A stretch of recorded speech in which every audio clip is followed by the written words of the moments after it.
बिस्मिल्लाहिर्रहमानिर्रहीम। अस्सलाम वालेकुम। आज हम बात करेंगे मलिक रियाज के बारे में। मलिक रियाज कौन थे, ये कब पैदा हुए, इनके कितने बच्चे हैं और इनकी बेटी की शादी की पिक्चर्स और भी मलिक रियाज के बारे में बहुत सारी मुफीद इंफॉर्मेशन। अगर आप लोग ये समझ रहे हैं कि मलिक रियाज शुरू से ही अमीर थे तो जी ऐसी कोई बात नहीं थी। ये भी आज मैं आपको बताऊंगी कि मलिक रियाज इतने अमीर कैसे हो गए। तो चलें जी, चलते हैं आज की वीडियो की तरफ। तो जी हम बात कर रहे थे मलिक रियाज के बारे में। मलिक रियाज पाकिस्तान के मशहूर बैरिया टाउनशिप तमीरी मंसूबे के सरबराह और बानी हैं। इस फ़क़दुल मसाल मंसूबे के अलावा वो कई फलाही सरगर्मियों से भी जुड़े हुए हैं, जिनमें अफाद समावी से मुतासिर पाकिस्तानियों की पास आबादकारी शामिल है। बेपनाह दौलत के साथ साथ रफ़ाई काम अंजाम देने की वजह से उन्हें लंदन का वकार और साउथ एशिया का बिल गेट्स हिटलर कहा जाता है। मलिक रियाज 21 सितंबर 1994 में सियालकोट में पैदा हुए। उनकी 5 बेटियां और एक बेटा है, ज़ुहैब रियाज। अगर मलिक रियाज की कुल दौलत का हिसाब लगाया जाए तो ये 1.1 बिलियन अमरीकी डॉलर है। ये तहमीना 2023 तक का है।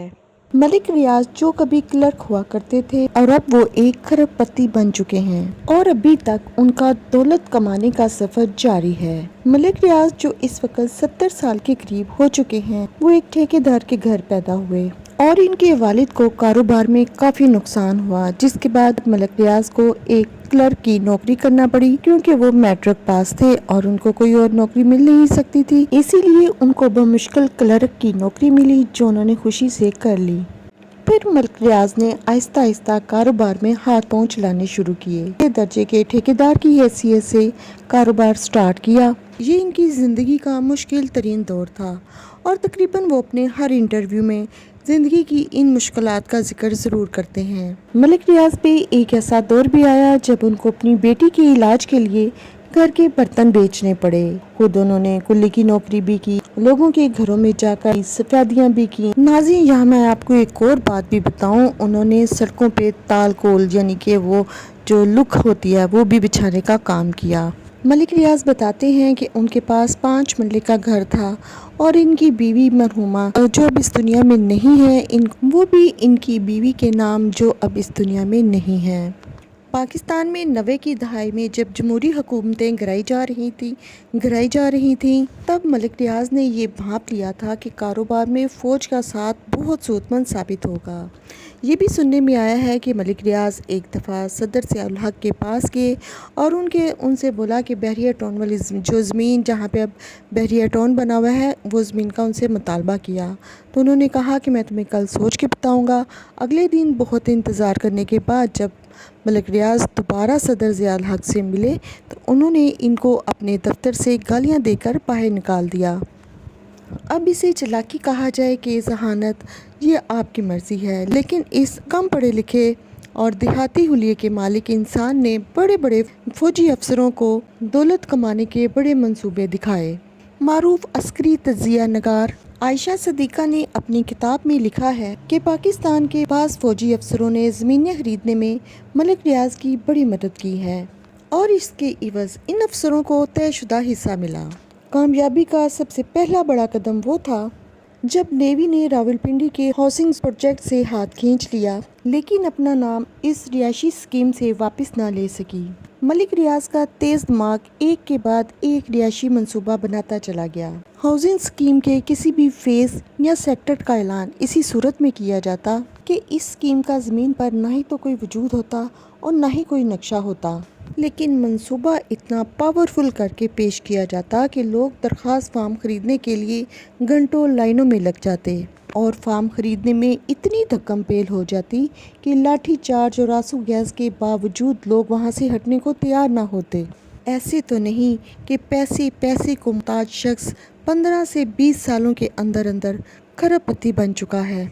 इस अरसे में मलिक रियाज पर कई मुकदमात भी दर्ज हुए, जिनमें गरीब और कमज़ोर लोगों को कत्ल करवाने, उनकी ज़मीनों पर कब्जा करने, लड़ाई झगड़े समेत और धोखाधड़ी के कई मुकदमात ऐसे हैं जो मुख्तलिफ अदालतों में ज़ेर समाअत हैं। इनमें से बाज़ मुकदमात से तो वो बरी हो चुके हैं। मलिक रियाज जो ठेका लेने के लिए 2-2 रोज़ किसी कैप्टन या मेजर के ऑफिस के बाहर बैठा रहता था, اب ان سے کئی بڑے افسران اپنی ریٹائرمنٹ کے بعد ملک ریاض کے پاس تنخواہ پر ملازم ہیں۔ حزب اختلاف مسلم لیگ نون کے مطابق اب تک انہوں نے 9 سابق جرنیلوں کو اپنا تنخواہ دار ملازم بنا رکھا ہے۔ اس بات کا بھی بہت سارے لوگوں سے پتہ چلا ہے کہ ایک بہت بڑے فوجی افسر جو ریٹائر ہو چکے ہیں، ان کی ملک ریاض سے ٹیلی فون پر بات کرتے ہوئے گگی بنی ہوئی تھی۔ ملک ریاض کے بارے میں بہت ساری انفارمیشن کلیکٹ کرتے ہوئے اس بات کا بھی پتہ چلا ہے کہ ملک ریاض صاحب ایک ہی نظر میں پہچان جاتے ہیں کہ یہ بندہ کس حد تک لالچی ہے، اور پھر وہ اسی کے مطابق اسے ڈیل کر لیتے ہیں۔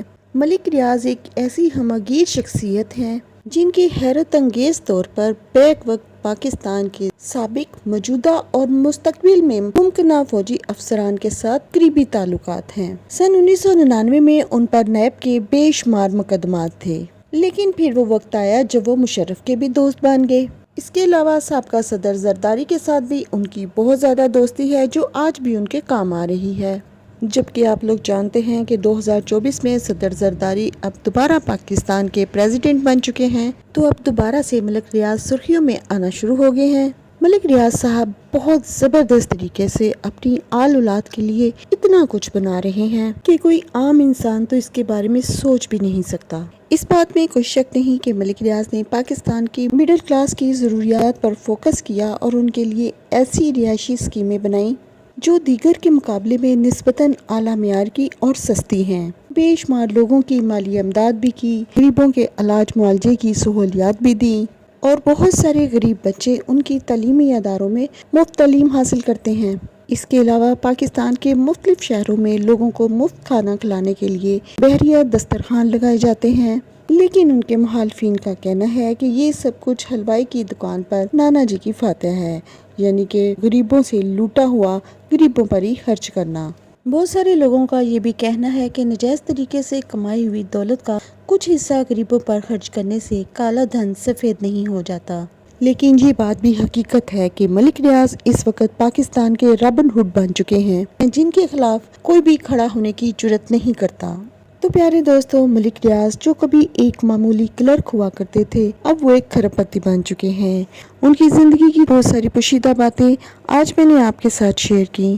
آپ مجھے کمنٹس میں لازمی بتائیے گا کہ آپ کو میری ویڈیو کیسی لگتی ہیں۔ اگر آپ کو ویڈیو اچھی لگی تو لائک اور سبسکرائب کے ساتھ ساتھ بیل آئیکن کے بٹن کو بھی کلک کر دیجیے تاکہ میری ہر آنے والی نئی ویڈیو کا نوٹیفیکیشن آپ کو ملتا رہے۔